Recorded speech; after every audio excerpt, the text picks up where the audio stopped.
Plus, an estimated 30,000 people lace up their sneakers for the Rock and Roll San Diego Marathon.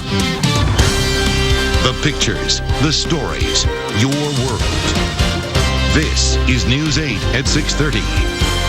Well, it has been a San Diego tradition for more than a decade, and tonight tens of thousands of runners are getting some much-deserved R&R after competing in the Rock and Roll Marathon. News 8's Reagan Mudaraj joins us now with more on some changes to the always very exciting event. Reka? Well, Craig, the Rock and Roll Marathon was a little different this year. For the first time, the finish line was at SeaWorld, and this year participants could either run the full or half marathon. But some things remain the same, like the charity this race and its runners benefit.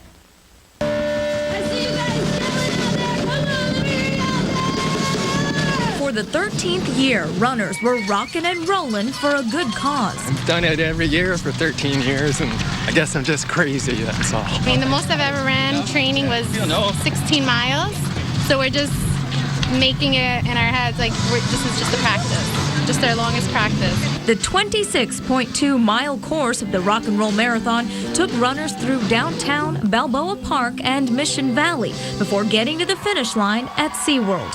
Around 30,000 runners took part in the event, many of them say for very personal reasons. Spent a lot of time in the Cancer Foundation for Children, and just seeing all the sick kids just broke my heart. I can't even imagine having to go through something like that.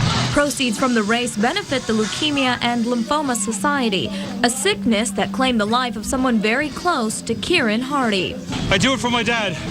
He passed away from non-Hodgkin's lymphoma 2 years ago, and I've been running with Team in Training since then, raising money and running marathons. He's a big Elvis fan, and he would have loved it. But even those who don't have a personal story involving the disease know that no matter how difficult this path is, for all those people who can't be out here running, I'm running for you. There are thousands of others experiencing a much more challenging race. I'm kind of dying in the humidity here today and cramping up a little bit, but I mean, I do it for the society and to rid people of blood cancer. And the winner this year was Richard Limo of Kenya. He ran the course in about 2 hours and 10 minutes. He and the runner who came in second place both won a $25,000 prize. That's amazing timing, because I was thinking about how long it takes me to run a mile. Yeah, 2 hours and 10 minutes is pretty good. I would still be out there right now. I know. I would As still they're be out there. opening the streets up, right? Yeah, and tomorrow and the next day. Exactly. And we had some News 8 people. We did. News 8 members of our News 8 family in the race as well. 3 members, anchor Carlo Cacchetto and I'm sorry, Producer Kurt Boyd. Producer Kurt Boyd ran a full marathon. Ran 26.2 miles, and reporter Adrian Moore ran the half. So, yeah, a lot of people out there today. Congratulations. Hope you're resting your feet and eating lots of carbs tonight. You know? Yes. There might be some people calling off work tomorrow as a result of this. Yeah, I think so. Some sore feet tonight. Thanks, Rika.